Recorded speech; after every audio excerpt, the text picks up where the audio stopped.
والسابقون الأولون من المهاجرين والأنصار والذين اتبعوهم بإحسان رضي الله عنهم ورضوا عنه.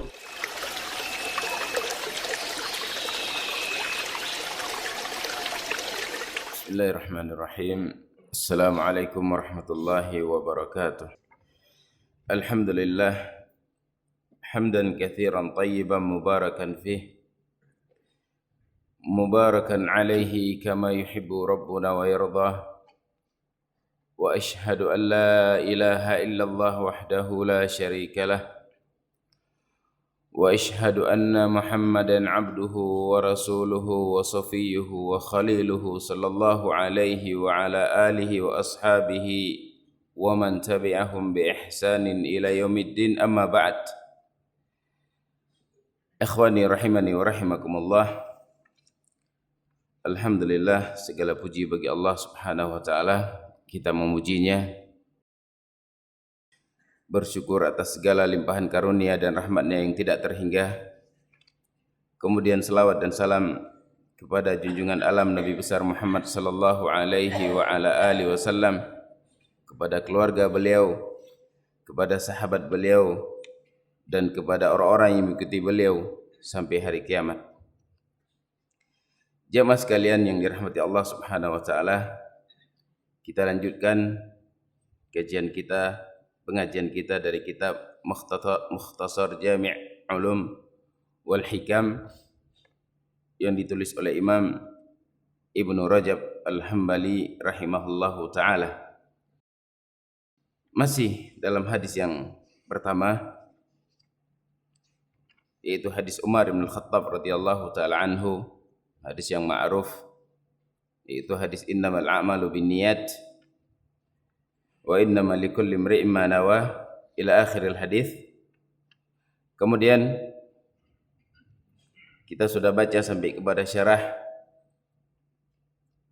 sampai kepada hadis Abu Hurairah radhiyallahu taala anhu, ya, bagaimana Nabi menceritakan tentang orang yang beramal dengan amalan yang besar, itu seperti jihad, menuntut ilmu, kemudian bersedekah di jalan Allah Subhanahu wa taala, bersedekah.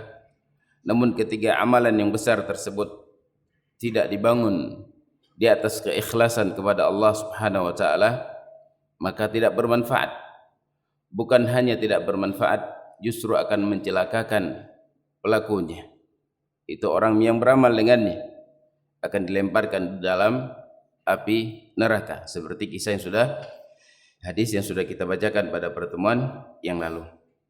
Maka sepantasnya bagi mereka, bagi orang-orang yang menuntut ilmu, orang-orang yang belajar, orang-orang yang beramal, apalagi berjihad di jalan Allah Subhanahu wa taala, dia menghabiskan hartanya, mengorbankan jiwanya, meninggalkan anak keluarganya dalam rangka untuk berjihad. Namun kalau seandainya jihad yang dilakukan tersebut tidak ikhlasillah, maka tidak ada manfaat.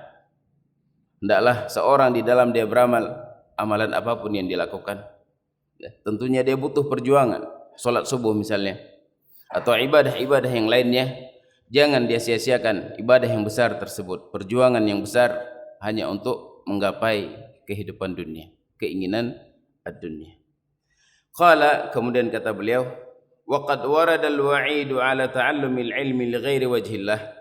Sungguh telah datang ancaman bagi orang-orang yang mempelajari ilmu Allah Subhanahu wa taala, tapi bukan untuk mengharap wajah Allah, bukan untuk mengharap daral akhirah, namun untuk mengharapkan dunia yang faniyah, yang qalilah.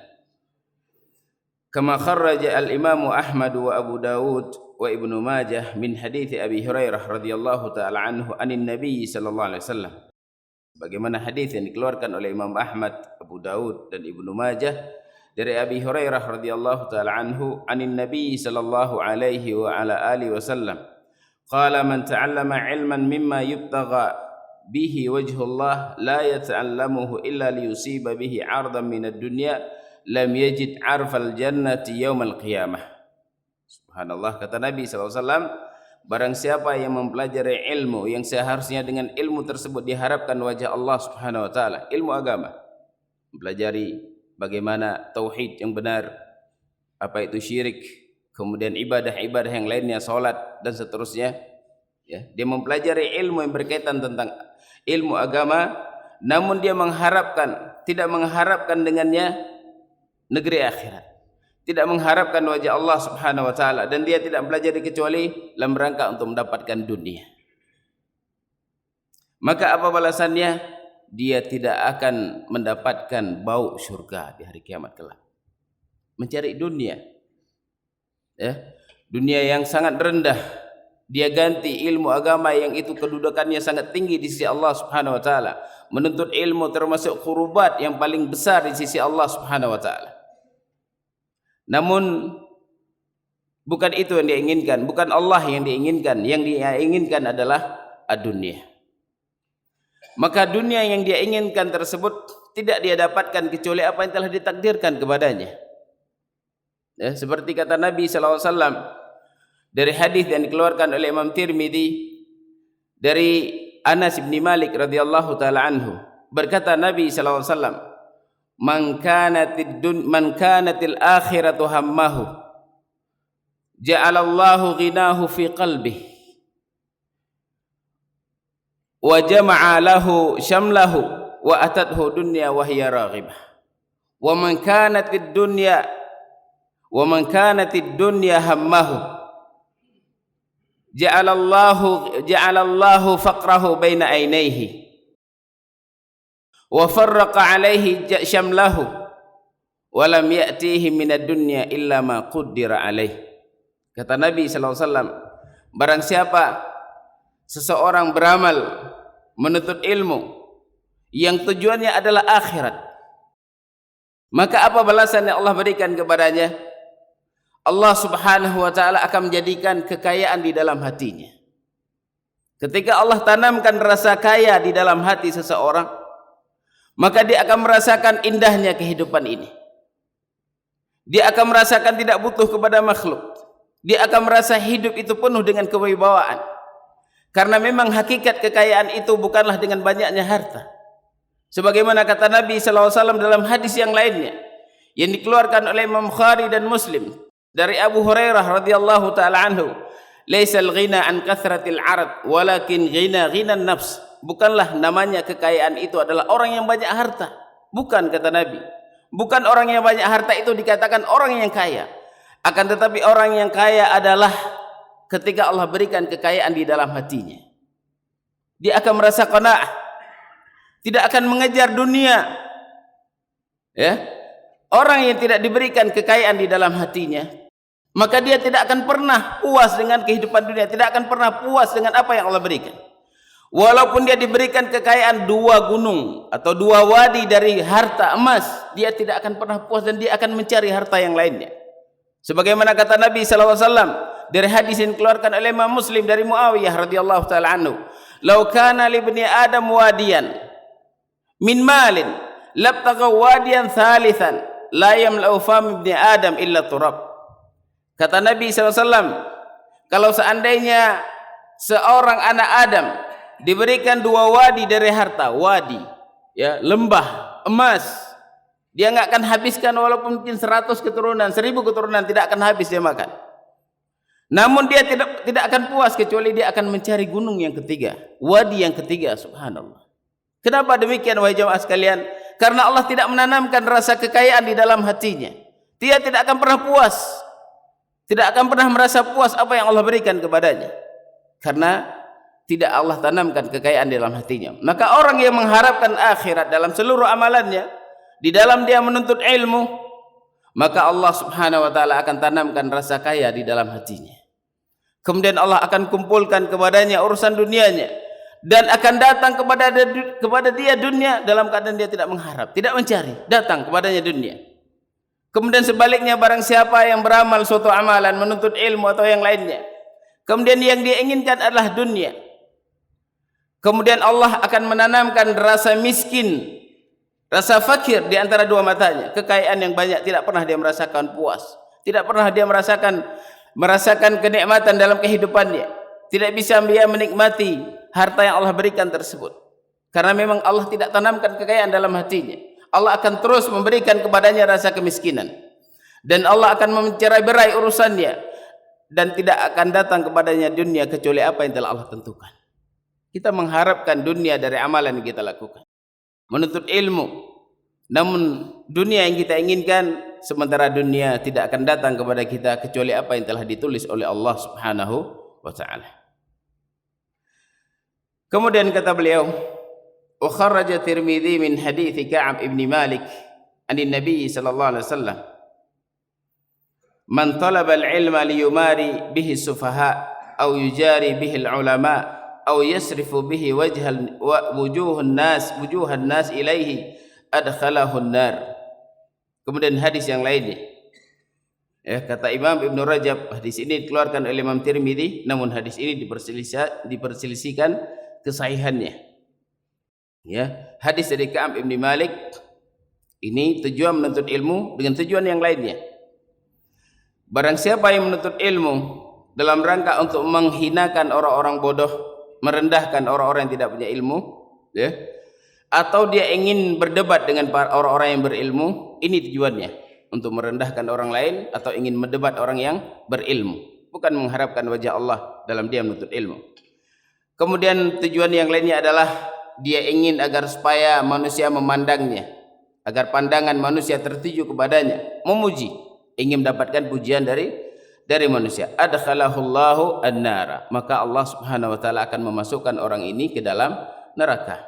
Amalan yang besar. Apakah menuntut ilmu salah? Tidak. Namun niat di dalam dia menuntut ilmu yang salah. Perbaiki niat di dalam kita menuntut ilmu. Tujuan kita menuntut ilmu agar supaya kita bisa beribadah kepada Allah dengan benar, mengharapkan negeri akhirat, bukan dunia.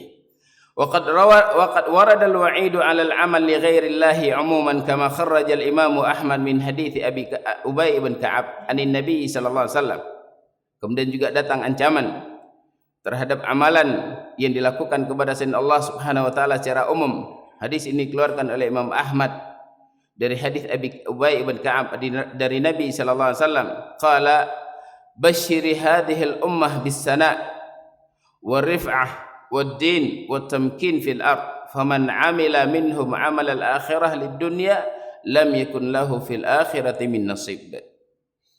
Berilah kabar gembira kepada umat ini dengan kemuliaan, kata Nabi SAW, kemuliaan dengan ketinggian, dengan agama dan tamkin dari Allah Subhanahu wa taala di muka bumi ini, kekokohan yang Allah berikan bagi mereka yang ikhlas, bagi mereka yang benar-benar beribadah kepada Allah, menjauhkan maksiat. Faman amila minhum amal al-akhirah, maka barang siapa di antara mereka yang beramal amalan akhirat namun untuk dunia, bukan untuk akhirat, bukan untuk Allah Subhanahu wa taala, lam yakun lahu fil akhirati min nasib, maka tidak ada baginya sedikit pun di akhirat kelak. Jangan kita melihat besarnya amalan yang kita lakukan, banyaknya amalan yang kita lakukan. Kita sudah salat berpuluh-puluh tahun, namun kita tidak pernah memeriksa, melihat kualitas dari amalan yang kita lakukan, keikhlasan yang kita lakukan dari ibadah yang kita lakukan tersebut. Kemudian kata beliau, wa'lam annal amal li ghairillahi aqsamun. Kemudian ketahuilah bahwasanya amalan yang dilakukan oleh seorang hamba, amal kepada selain Allah Subhanahu wa taala, itu berbagai macam bentuknya.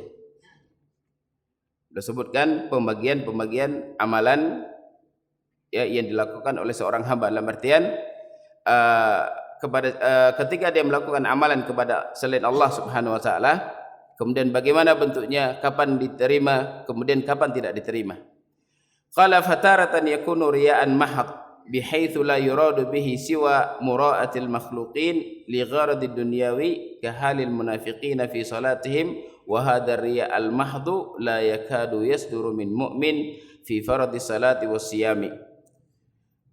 Baik, kata beliau, terkadang amalan yang dilakukan oleh seorang hamba, bentuknya yang pertama adalah riya mahad, riya murni riya, tidak ada sedikit pun untuk Allah Subhanahu wa taala. Adapun apa yang dia lakukan ini gerakan-gerakan badan hanya sekedar untuk menampakkan kepada manusia. Bihaits, di mana dia tidak menginginkan selain pandangan manusia, riya, dari ibadah yang dilakukan itu semata-mata dia inginkan adalah riya. Li gharadid dunyawi, dengan tujuan ad-dunyawi. seperti keadaan orang-orang munafik di dalam salat mereka. Wa hadza riya, dan riya yang seperti ini, riya yang murni, bisa dikatakan tidak terjadi kepada seorang mukmin di dalam dia melaksanakan salat dan siam. Memang ada riya, tapi tidak riya seperti ini. Riya ini memang murni dari awal ibadah yang dilakukan. Karena memang asalnya orang-orang munafik masuk ke dalam Islam bukan karena keinginan hatinya, namun karena terpaksa. Ya, ketika pada saat itu kota Madinah telah dikuasai oleh Nabi sallallahu alaihi wasallam, kemudian kemenangan setelah perang Badar, perang pertama sekali, orang-orang yang pada saat itu yang tidak tertarik dengan Islam, orang-orang kafir masih membenci Islam, masih memusuhi Islam, kemudian dia khawatir kalau seandainya dia tidak masuk ke dalam Islam, tidak menampakkan keislaman, akan diperangi oleh Nabi sallallahu alaihi wasallam. Sehingga dia masuk Islam karena terpaksa, karena ingin keselamatan. Nah, kemudian di dalam mereka beribadah pun demikian. Karena memang asalnya tidak ada sedikit pun ibadah yang mereka lakukan untuk Allah. Tidak ada takut sedikit pun kepada Allah Subhanahu wa taala. Semata-mata ingin riya. Maka yang seperti ini bisa dikatakan, kata Syekh, bahwasanya tidak bersumber sedikit pun dari seorang muslim. Orang muslim ada ya riya, namun asal ibadahnya adalah untuk Allah. Kemudian tiba-tiba datang riya di tengah amalan yang sedang dia lakukan. Nah, yang seperti ini kata beliau hanya ada pada orang-orang munafik. Wa qad yasuru fi shadaqah wal wajibah wal haji wa ghairihima min al a'mali adh-dhahirah aw allati yata'adda naf'uha fa innal ikhlas fiha azizun. Terkadang memang ada, kata beliau, ya, sedekah yang wajibah dan haji, kemudian amalan-amalan yang zahir, allati yata'adda naf'uha, yang dia bermanfaatnya itu bermanfaat kepada yang lainnya, fa innal ikhlas fiha azizun, walaupun dalam keadaan bahwasanya ikhlas di dalam amalan tersebut adalah amalan perkara yang besar. Memang ada ya, kata beliau tadi sini, bahwasanya terkadang salat dan puasa yang dilakukan oleh orang mukmin itu berbeda dengan apa yang dilakukan oleh orang munafik. Orang munafik memang dari asalnya mereka tidak ada keikhlasan sedikit pun. Adapun orang Islam tidak mungkin dia salat murni untuk selain Allah Subhanahu wa taala. Nah, adapun amalan yang lainnya, kata beliau sini, seperti sedekah dan yang lainnya, haji, ya, amalan-amalan yang zahir yang seperti ini, terkadang memang ada seorang muslim itu menginginkan dari ibadah tersebut adalah riya, agar supaya dipuji karena bermanfaat kepada yang lainnya. Ketika dia bersedekah bermanfaat kepada orang lainnya, kemudian dia ingin dipuji dari amalan tersebut. Ini ada. Adapun salat bisa dikatakan sih tidak ada, kata Syekh. Ya. Murni memang untuk selain Allah. Maka ikhlas dalam amalan ini adalah sangat mulia, sangat tinggi tingkatannya. Wa hadzal amal la yashukku muslim annahu habitun wa anna sahibahu yastahiqqul maqta minallahi wal uqubah. Dan amalan yang seperti ini tidak diragukan sedikit pun oleh seorang muslim bahwasanya amalan tersebut akan batal. Ya, akan batal, tidak akan diterima oleh Allah Subhanahu wa taala, bahkan dia berhak untuk mendapatkan kemurkaan dari Allah dan mendapatkan uqubah, ya, hukuman dari Allah Subhanahu wa taala baik di dunia maupun di akhirat. Wa taratan, kemudian terkadang, kata beliau, yakunul amalu lillah yusyarikuhu ar-riya fa in syarakahu min aslihi fan nususu sahihah tadullu ala butlanihi wa hubutihi aidan. Baik, kemudian terkadang suatu amalan dilakukan oleh seorang hamba, dia asalnya menginginkan Allah Subhanahu wa taala. Kemudian tiba-tiba riya mengikuti dalam amalannya tersebut. Kalau seandainya amalannya tersebut diikuti riya dari awal ibadah, salat, ya, puasa dan yang lainnya, maka seperti ini kembali kepada yang pertama, amalannya tidak diterima. Bahkan batal amalannya tersebut. Seperti kata Nabi SAW, beliau jadikan ini, apa yang beliau bahas ini dengan dalil, beliau jadikan sandaran hadis Nabi SAW dari fi sahih Muslim an Abi Hurairah anin Nabi sallallahu alaihi wasallam qala yaqulu Allah tabaraka wa taala ana aghna syuraka 'ani syirk man 'amila amalan asyraka fihi ma'i ghairi taraktuhu wa syarikah. Kata Nabi SAW, sesungguhnya Allah Subhanahu wa taala berfirman, sesungguhnya aku tidak butuh sedikit pun kepada sekutu. Maka barang siapa yang beramal suatu amalan yang dia menyekutukan aku dari amalan tersebut selainku, maka aku tinggalkan orang tersebut dan juga aku tinggalkan amalannya. Artinya Allah tidak menerima amalan yang dilakukan tersebut, ya, amalan yang mengandung riya di dalamnya. Wa kharrajal Imam Tirmidzi wa Ahmad wa Ibnu Majah min hadithi Abi Sa'id ibn Abi Fudalah wa kana min as-sahabah qala Rasulullah sallallahu alaihi wasallam idza jama'a Allahu al-awwalin wal akhirin li yaumin la raiba fihi nada munadin man kana asyraka fi amali amilahu lillahi falyatlub thawabahu min indi ghairillah fa innallaha aghna syuraka'i anisyirk.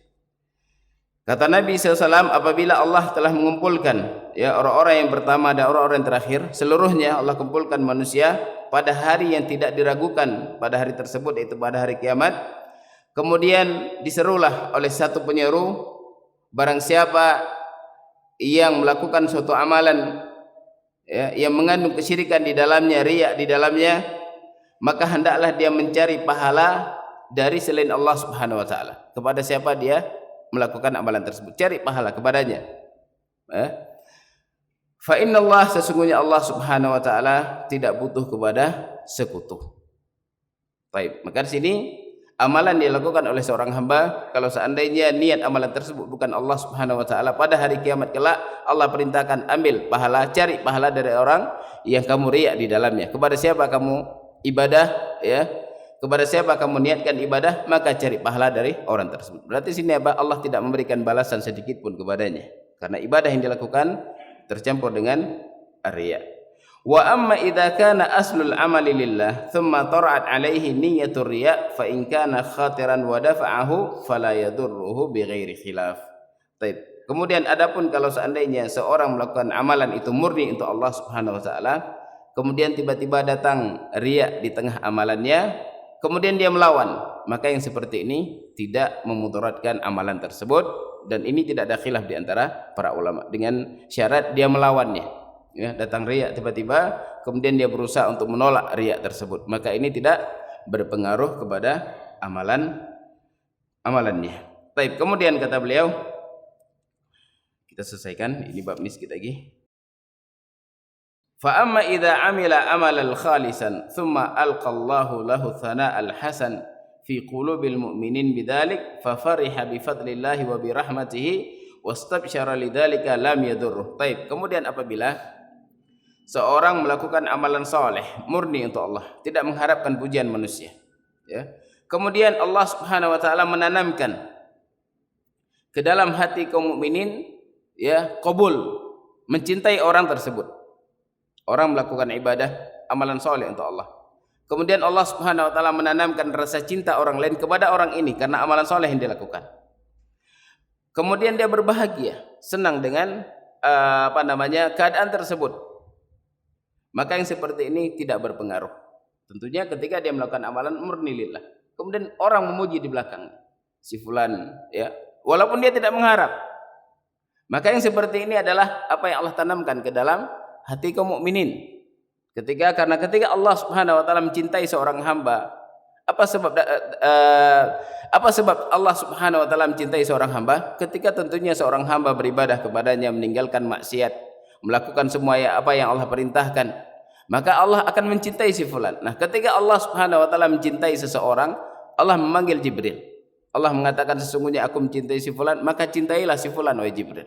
Kemudian Jibril mencintai si fulan. Kemudian Jibril menyeru semua penduduk langit, itu para malaikat. Kemudian Jibril berkata, bahwasanya Allah mencintai si fulan, hendaklah kalian mencintai si fulan. Kemudian seluruh penduduk langit mencintai si fulan. Kemudian Allah menanamkan rasa cinta di dalam hati kaum mukminin kepada si fulan. Dan ini tidak memudaratkan. Ya, ini adalah bentuk busyra yang Allah inginkan kepada seorang hamba ketika dia di dunia sebelum di akhirat. Tentunya orang ini beramal bukan tujuan untuk dipuji, memang untuk Allah, kemudian tiba-tiba datang pujian yang dia tidak harapkan, maka ini tidak memudaratkan orang tersebut. Bisa dipahami, ya?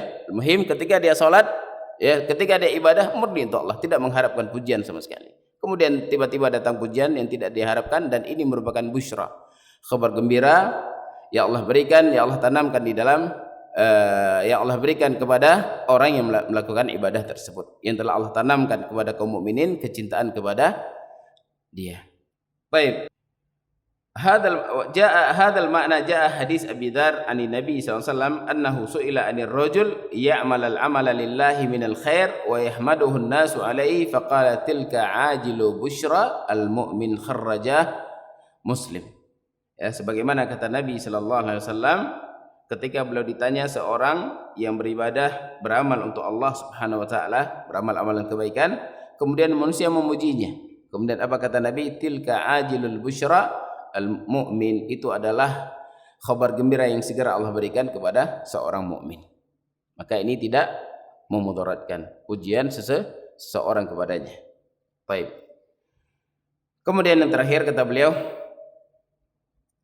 wa bil jumlah fama ahsana qawla Sahal ibn Abdullah laysa 'ala an-nafsi syai'un asyaqqa min al-ikhlas li'annahu laysa laha fihi nasibun. Kata Sahal ibn Abdullah, tidak ada sedikit pun di dalam jiwa ya yang lebih berat daripada al-ikhlas. Berarti ikhlas merupakan perkara yang sangat berat yang harus dilawan oleh jiwa. Kenapa? Karena namanya jiwa itu dia selalu mengajak kepada apa? Kejelekan. Innan nafsa, kata Allah, la ammaratun bisu. Sesungguhnya jiwa itu akan mengajak kepada kejelekan. Sehingga sesuatu yang sangat berat dilawan oleh jiwa adalah untuk ikhlas kepada Allah Subhanahu wa taala. Karena jiwa terus mengajak kepada kejelekan. Maka ini dia butuh perjuangan untuk melawan hawa nafsunya di dalam dia melakukan suatu ibadah. Wa qala Yusuf ibn Husain Ar-Razi, a'azzu syai'in fid dunya al-ikhlas. Wa kam ajtahidu fi isqatir riya'i an qalbi wa ka'annahu yanbutu fihi 'ala launin akhar. Kata Sufyan ibn Hasan Ar-Razi, a'azzu syai'in fid dunya, sesuatu yang paling mulia yang ada di muka bumi ini adalah al-ikhlas. Itu yang paling mulia. Betapa banyak, berapa berat aku sudah berusaha, betapa banyak aku sudah berusaha untuk menghilangkan riya dalam hatiku. Terus setiap amalan dilakukan dihilangkan riya, akan tetapi seolah-olah riya itu tumbuh dengan warna yang lainnya. Terus akan datang. Ya, karena jiwa akan mengajak kepada kejelekan. Dia berusaha untuk menghilangkan. Ini yang mengatakan ini para ulama yang dinukil oleh Ibnu Rajab. Ibnu Rajab seorang ulama besar, ma'ruf keilmuannya, dan beliau tidak menukil kecuali dari orang yang besar pula. Bagaimana beratnya mereka di dalam menjaga keikhlasan kepada Allah Subhanahu wa taala. Karena keikhlasan itu merupakan suatu yang paling mulia yang ada di muka bumi ini. Dan syaitan tidak akan pernah membiarkan manusia untuk beribadah kepada Allah. Dia terus akan berusaha. Ditambah jiwa nafsu manusia yang selalu mengajak kepada kejelekan, sehingga butuh perjuangan di dalam kita merealisasi ibadah hanya untuk Allah Subhanahu wa taala. Wa qala Ibnu Qutaibah, kana min du'ai Mutarrif ibn Abdullah, Allahumma inni astaghfiruka mimma tubtu ilaika minhu thumma uttu fihi. Doa Mutarrif, kata Ibnu Qutaibah, ya Allah, sesungguhnya aku meminta ampunan kepadamu dari apa yang aku telah taubat darinya, kemudian aku ulang lagi. Ya. Ini demikian memang keadaan sifat manusia. Dia sudah bertaubat kepada Allah dari suatu kemaksiatan, ya, atau dari perkara riya, namun terjatuh kembali. Ini ulama mengatakan demikian. Aku meminta perlindungan kepadamu ya Allah. Aku minta ampunan kepadamu dari sesuatu yang aku sudah bertaubat, kemudian tiba-tiba aku terjatuh lagi dalam perkara tersebut. Wa astaghfiru mimma ja'altuhu laka ala nafsi thumma lam afi laka bihi. Kemudian aku meminta ampunan kepadamu ya Allah dari sesuatu yang aku telah niatkan untuk melakukan dalam hatiku, kemudian aku tidak menunaikan amalan tersebut. Sudah niat untuk ikhlas atau sudah niat melakukan suatu amalan, ya, dia niat untuk Allah, kemudian dia tinggalkan amalan tersebut. Dan dia meminta ampun kepada Allah, ya ampunilah dosaku dari apa yang aku telah niatkan ingin melakukan suatu amalan kepadamu, kemudian aku tidak menunaikan amalan tersebut. Wa astaghfiruka mimma za'amtu anni aradtu bihi wajhak. Kemudian aku meminta ampunan darimu ya Allah dari apa yang aku persangkakan seolah-olah dalam aku beribadah mengharapkan wajahmu. Fa khalata qalbi, asalnya dia ingin mengharapkan wajah Allah Subhanahu wa taala dalam ibadahnya. Fa khalata qalbi minhu ma qad alimta. Kemudian hatiku ini mencampur. Asalnya aku inginkan untukmu ya Allah, kemudian datang hati ini mencampur. Ternyata ada keinginan dunia yang dia inginkan dan itu telah engkau ketahui wahai Allah Subhanahu wa taala. Ini doa yang dipanjatkan oleh Al-Mutarrif Ibn Abdillah. Maka dengan apa yang disebutkan ini, doa Al-Mutarrif sebagai penutup dari hadis yang pertama, dan insyaallah pada pertemuan yang akan datang kita masuk kepada hadis yang kedua, yaitu hadis Umar bin Khattab radhiyallahu taala anhu. Ini yang bisa kita sampaikan. Semoga yang sedikit ini bermanfaat. Subhanakallahumma bihamdik, asyhadu an la ilaha illa anta, astaghfiruka wa atubu ilaik. Wassalamualaikum warahmatullahi wabarakatuh.